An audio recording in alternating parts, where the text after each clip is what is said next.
ಶಾಸಕ ಪ್ರದೀಪ್ ಈಶ್ವರ್ಗೆ ಸವಾಲೆಸೆದ ಶಾಸಕ BN ರವಿಕುಮಾರ್. ಹೌದು ವೀಕ್ಷಕರೇ, ಇತ್ತೀಚೆಗೆ ಶಾಸಕ ಪ್ರದೀಪ್ ಈಶ್ವರ್ ಮಾಜಿ ಮುಖ್ಯಮಂತ್ರಿ ಹಾಗೂ ಕೇಂದ್ರ ಸಚಿವರಾದ HD ಕುಮಾರಸ್ವಾಮಿ ಬಗ್ಗೆ ದುರಹಂಕಾರ ಮಾತುಗಳನ್ನು ಆಡಿರುತ್ತಾರೆ. ಆದ್ದರಿಂದ ಕೆರಳಿದ ಶಿಡ್ಲಘಟ್ಟ ಜನಪ್ರಿಯ ಶಾಸಕರಾದ BN ರವಿಕುಮಾರ್ ಚಿಕ್ಕಬಳ್ಳಾಪುರ ಜಿಲ್ಲಾ ಪತ್ರಕರ್ತರ ಭವನದಲ್ಲಿ ಪತ್ರಿಕಾಗೋಷ್ಠಿ ನಡೆಸಿ ಶಾಸಕ ಪ್ರದೀಪ್ ಈಶ್ವರ್ ಬಗ್ಗೆ ವಾಗ್ದಾಳಿ ಮಾಡಿದರು. ಹಾಗೂ ಮುಂದಿನ 2028ಕ್ಕೆ ನೀನೇನಾದರೂ ಗೆದ್ದರೆ ನಿನ್ನ ಮನೆಯ ಬಳಿ ವಾಚ್ಮ್ಯಾನ್ ಕೆಲಸ ಮಾಡುತ್ತೇನೆ, ಇಲ್ಲ ನೀನು ಸೋತರೆ ನಮ್ಮ ಕುಮಾರಣ್ಣನ ಮನೆ ಬಳಿ ವಾಚ್ಮ್ಯಾನ್ ಕೆಲಸ ಮಾಡು ಎಂದರು. ಹಾಗೂ ಈ ಸಂದರ್ಭದಲ್ಲಿ ಬಂಕ್ ಮುನಿಯಪ್ಪ ಹಾಗೂ ಗಂಜಿಗುಂಟೆ ಮೂರ್ತಿ ಇನ್ನೂ ಅನೇಕ JDS ನಾಯಕರು ಹಾಜರಿದ್ದರು. ಸೋಷಿಯಲ್ ಮೀಡಿಯಾದಲ್ಲಿ ನೋಡಿದಂಥ ಸಂದರ್ಭದಲ್ಲಿ ಇವತ್ತು ಇಡೀ ರಾಜ್ಯದಲ್ಲಿ JDS ಪಕ್ಷಕ್ಕೆ ಇವತ್ತು ಭಾಳಷ್ಟು ನೋವಾಗಿದೆ. ಆ ಒಂದು ವಿಚಾರ ಸಂಬಂಧಪಟ್ಟಂಗೆ ಇವತ್ತು ನಾನು ಶಿಡ್ಲಘಟ್ಟ ವಿಧಾನಸಭಾ ಕ್ಷೇತ್ರದಲ್ಲಿ ಶಾಸಕನಾಗಿ 37 ತಿಂಗಳು ಅವಧಿ ಮುಗಿದ ಮೇಲೆ ಮೊದಲನೇದಾಗಿ ಇವತ್ತು ನಾನು ಜಿಲ್ಲಾ ಮಟ್ಟದ ಇವತ್ತು ಮಾಧ್ಯಮಗಳ ಮುಖೇನ ಇವತ್ತು ಈ ಒಂದು ಮಾಧ್ಯಮ ಸುದ್ದಿಗೋಷ್ಠಿಯನ್ನು ನಾನು ಕರೆದಿದ್ದೀನಿ. ಇವತ್ತು ಪ್ರದೀಪ್ ಈಶ್ವರ್ ಅವರು ನಿನ್ನೆ ಮಾತಾಡಿದಂಥ ಸಂದರ್ಭದಲ್ಲಿ ನಾವು ಗಮನಿಸಿದ್ದೀವಿ. ಅವರು ಮಾತಾಡಿರ್ತಕ್ಕಂಥದ್ದು ಕುಮಾರಣ್ಣವರು ಏನಿವತ್ತು ಅವರ ಒಂದು ಫೇಸ್ಬುಕ್ಕಲ್ಲಿ ಅವರೊಂದು ಅಫಿಷಿಯಲ್ ಪೇಜಲ್ಲಿ ನನ್ನ ಬಗ್ಗೆ ಮಾತಾಡಿದ್ದಾರೆ ಅಂತೇಳಿ ಇವತ್ತು ಅವರು ನಿನ್ನೆ ಇಲ್ಲ ಸಲ್ಲದ ಮಾತುಗಳನ್ನು ಮಾತಾಡಿ ಇವತ್ತು ಅದನ್ನು ಗಮನಿಸಿದಂಥ ಸಂದರ್ಭದಲ್ಲಿ ಮಾನ್ಯ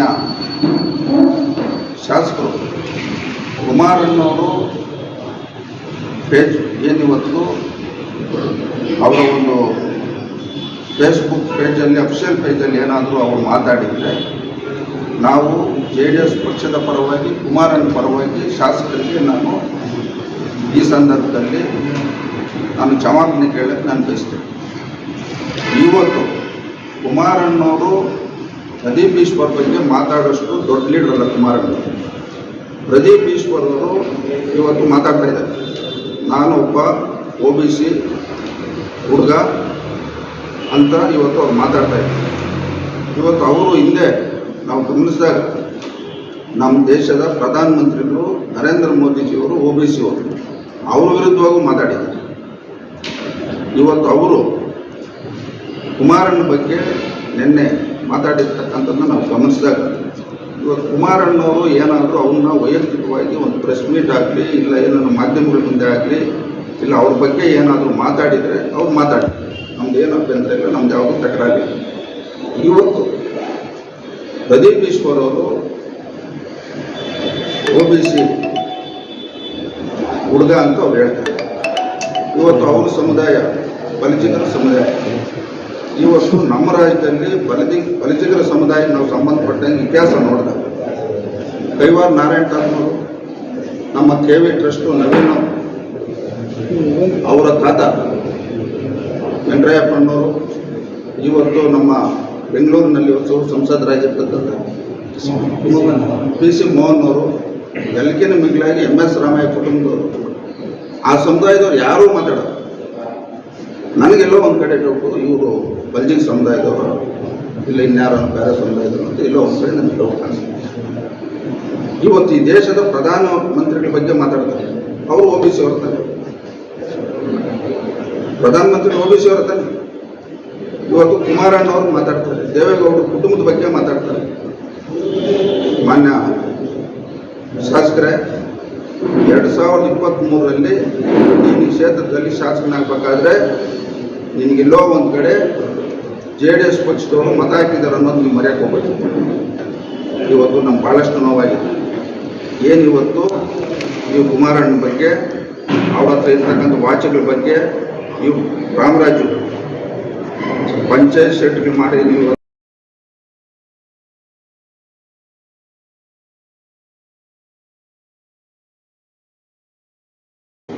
ನೀವು ಈ ಕ್ಷೇತ್ರದಲ್ಲಿ ಶಾಸಕರಾದ ಮೇಲೆ ಯಾವ್ಯಾವ ಕಚೇರಿಗಳಲ್ಲಿ ಇವತ್ತು ಯಾವ್ಯಾವ ರೀತಿ ಭ್ರಷ್ಟಾಚಾರ ನಡೀತಾ ಇದೆ, ಯಾವ್ಯಾವ ರೀತಿ ನೀವು ವಸೂಲಿ ಮಾಡ್ತಾ ಇದ್ದೀರ ಅಂತ ನಿಮ್ಮ ಪಕ್ಷದಲ್ಲಿರ್ತಕ್ಕಂಥವರೇ ಸುದ್ದಿಗೋಷ್ಠಿ ಮಾಡಿ ಮಾತಾಡಿದ್ದಾರೆ. ಇವತ್ತು ಚಿಕ್ಕಬಳ್ಳಾಪುರ ವಿಧಾನಸಭಾ ಕ್ಷೇತ್ರದಲ್ಲಿ ಸುಮಾರು 51 ಕ್ರಷರ್ಗಳಿವೆ, 50 ಗ್ರಾನೈಟು ಗಣಿಗಾರಿಕೆ ನಡೀತಾ ಇದೆ. ಇದರಲ್ಲಿ ನೀವು ಎಷ್ಟು ವಸೂಲಿ ಮಾಡಿಸ್ತಾ ಇದ್ದೀರಾ ಅಂತ ನಿಮ್ಮ ಪಕ್ಷದವ್ರು ಹೇಳ್ತಾ ಇದ್ದಾರೆ. ನೀವು ಯಾವ ರೀತಿ ನೀವು ಆಡಳಿತ ಮಾಡ್ತಾ ಇದ್ದೀರ. ಇವತ್ತು ನೀವು ಕಾಂಗ್ರೆಸ್ ಪಕ್ಷದ ಶಾಸಕರು, ಸರ್ಕಾರ ನಿಮ್ಮದು. ಇವತ್ತು ನಮ್ಮ ಚಿಕ್ಕಬಳ್ಳಾಪುರ ಜಿಲ್ಲೆ, ಕೋಲಾರ ಜಿಲ್ಲೆ, ಬೆಂಗಳೂರು ಗ್ರಾಮಾಂತರ ಜಿಲ್ಲೆ ಒಂದು ದೊಡ್ಡ ದುರಂತ.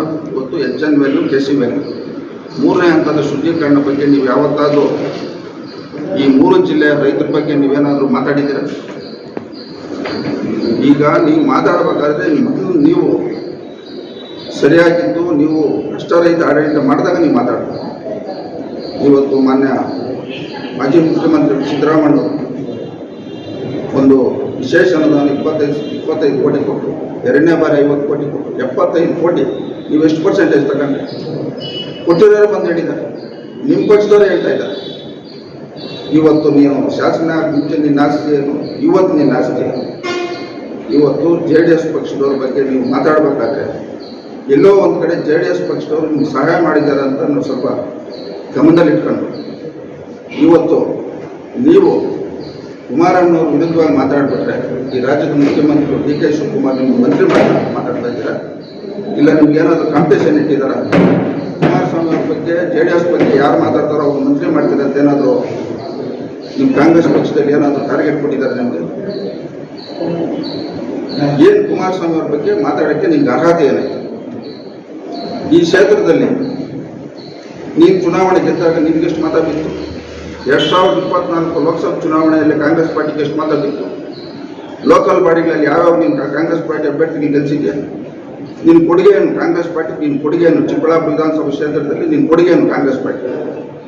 ಇವತ್ತು ದೇವೇಗೌಡರ ಕುಟುಂಬದ ಬಗ್ಗೆ, ಕುಮಾರಣ್ಣವ್ರ ಬಗ್ಗೆ ಮಾತಾಡೋದು ಇಲ್ಲಿ ನಿಲ್ಲಿಸ್ಬೇಕು. ನೀವು ಮುಂದೆ ಏನಾದರೂ ಇದೇ ರೀತಿ ನೀವು ಮಾತಾಡಿದರೆ ಮುಂದೆ ಬರ್ತಕ್ಕಂಥ 28 ವಿಧಾನಸಭಾ ಚುನಾವಣೆಯಲ್ಲಿ ನಾವು ಚಿಕ್ಕಬಳ್ಳಾಪುರದಿಂದ NDA ಅಭ್ಯರ್ಥಿಯನ್ನು ಇಲ್ಲಿ ಕಣಕ್ಕಿಳಿಸಿ ನಿಮ್ಮ ವಿರುದ್ಧವಾಗಿ ನಾವೇನಾದರೂ ಗೆಲ್ಲಿಸಿಲ್ಲ ಅಂದರೆ ನಾನು ರಾಜಕಾರಣ ಬಿಟ್ಟು ನಿಮ್ಮ ಮನೆ ಬಾಗಿಲಲ್ಲಿ ಬಂದು ನಿನ್ನ ಸಲ್ಯೂಟ್ ಹಾಕ್ಕೊಂಡು ನಾನು ವಾಚ್ಮನ್ ಕೆಲಸ ಮಾಡ್ತೀನಿ. ಇಲ್ಲ ನೀನು ಸೋತ್ರೆ ನಮ್ಮ ಕುಮಾರಣ್ಣ ಮನೆ ಮುಂದೆ ಬಂದು ನಿಂತ್ಕೊಂಡು ನೀನು ವಾಚ್ಮನ್ ಕೆಲಸ ಮಾಡ್ತೀನಿ. ಈ ಸವಾಲು ನೀವು ಸ್ವೀಕಾರ ಮಾಡ್ತೀನಿ. 28ರಲ್ಲಿ ನೀವೇನಾದರೂ ಗೆದ್ದರೆ ಚಿಕ್ಕಬಳ್ಳಾಪುರ ವಿಧಾನಸಭಾ ಕ್ಷೇತ್ರದಲ್ಲಿ ನಾನು ಬಂದು ನಿನ್ನ ಮನೆ ಬಾಗಿಲಲ್ಲಿ ನಿನ್ನ ಓತಾ ಪತ್ತ ನೀನು ಸಲ್ಯೂಟ್ ಮಾಡ್ಕೊಂಡು ನಿಮ್ಮ ಮನೆ ಬಾಗಿಲಲ್ಲಿ ವಾಚ್ಮನ್ನಾಗಿ ಕೆಲಸ ಮಾಡ್ತೀನಿ. ಇಲ್ಲ ನೀನು ಸೋತ್ರೆ ನಮ್ಮ ಕುಮಾರಣ್ಣ ಮನೆ ಮುಂದೆ ಬಂದು ನಿಂತ್ಕೊಂಡು ನೀನು ವಾಚ್ಮನ್ ಕೆಲಸ ಮಾಡಿ ಸಲ್ಯೂಟ್ ಹಾಕ್ಬೋದು. ಈ ಒಂದು ನಮ್ಮ ಒಂದು ಸವಾಲು ಸ್ವೀಕಾರ ಮಾಡಿದರೆ ನಾನು ಒಪ್ಕೊಂತೀನಿ. ನಿಮ್ಮ PCM